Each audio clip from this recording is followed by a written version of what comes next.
Hey, what's up, everybody? It's Charles Sabans, and welcome you guys to another episode of the Dreamers Pro Show.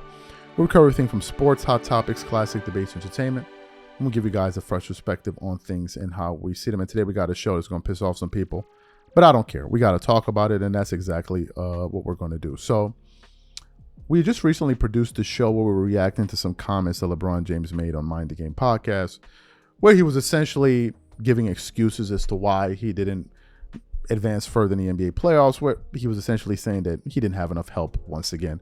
So for those of you who didn't hear those comments, I want to play for you now. I'm going to come back and continue on the show. The superstar duo Jokic wasn't enough as the Lakers were bounced from this year's playoffs in an early first-round exit. 4-1 series loss to Minnesota. Luka averaged 30.2 points per game, while LeBron averaged 25.4 a game. However, James made it clear on the Mind the Game podcast that the duo can't do it all by themselves. Take a listen. I've definitely learned over the years that teams win championships. Mm-hmm. And, it's never, always.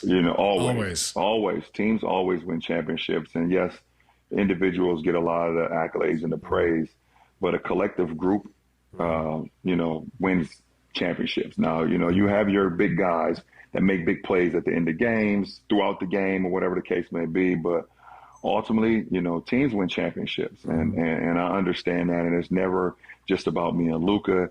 It was never just about, Anthony Edwards and Julius Randle. It was always Minnesota versus the Lakers. And I understand that. And I am at a point in my career now where I don't lose sleep over that. Like, how did me and Luka lose? No.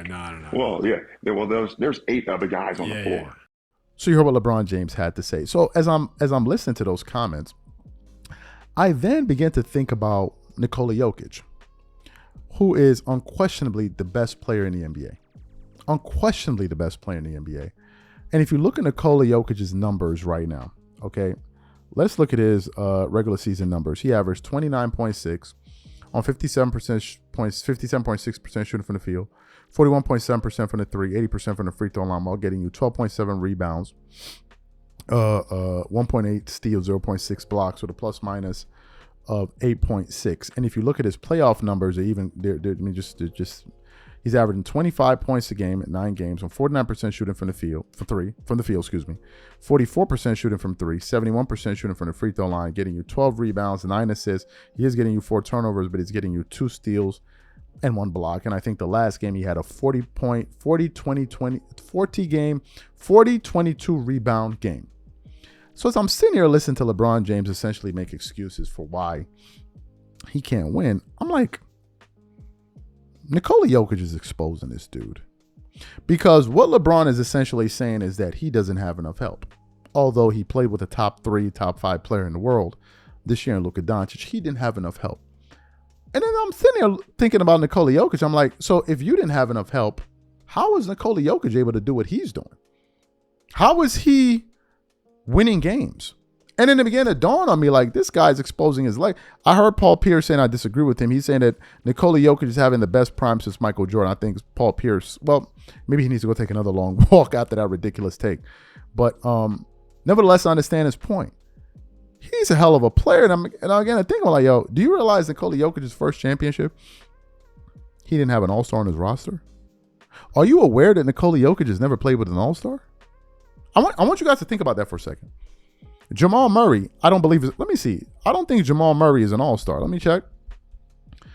Jamal Murray has never made an all-star team. I'm just looking at his career right now. Let me see. Yeah. He's never made an all-star team. He's won a championship. He made the all-NBA second team, rookie team. That's it. And that's his second best player. And he's streaky. He can be really, really good, but he can also disappear. So Nikola Jokic's second best player has never been an all-star. His second best player. So how is it possible that Nikola Jokic is finding ways to advance in the playoffs, but you can't? I'm like, this is crazy stuff. I mean, one of the reasons I hold Kobe Bryant in such high regard is that he won those 2 back-to-back titles without playing with a top 75 guy. And in the NBA Finals, when he played against the Celtics, he beat 3 top 75 players. and 4 All-Stars. 4. Rajon Rondo, caliber All-Star caliber players. Rajon Rondo, Kevin Garnett, Paul Pierce, Ray Allen. 3 of them are top 75 guys. And his second best player on Kobe's team was Pau Gasol, who was a perennial All-Star, not even a top 75 guy. So I gave Kobe a lot of props for that. But I'm like, hold on. What Nikola Jokic is doing is exposed. Because if LeBron is so great, then why can't he do it? But then I know what they'll say. Oh, he's too old. But that doesn't stop him from saying he's a top 5, top 10 player in the world. So which one is it? Is he good or is he not good? Oh, he's only good when he plays well. But if he plays bad, oh, he's old. You see how that works out? So Nikola Jokic, man, y'all definitely need to keep an eye out on that dude. Y'all really need to do. Now, you guys let me know. Am I taking it too far or do I have a point? Whatever you guys think, please leave your thoughts and comments in the comment section. We catch you on the next show and I'm out. Peace.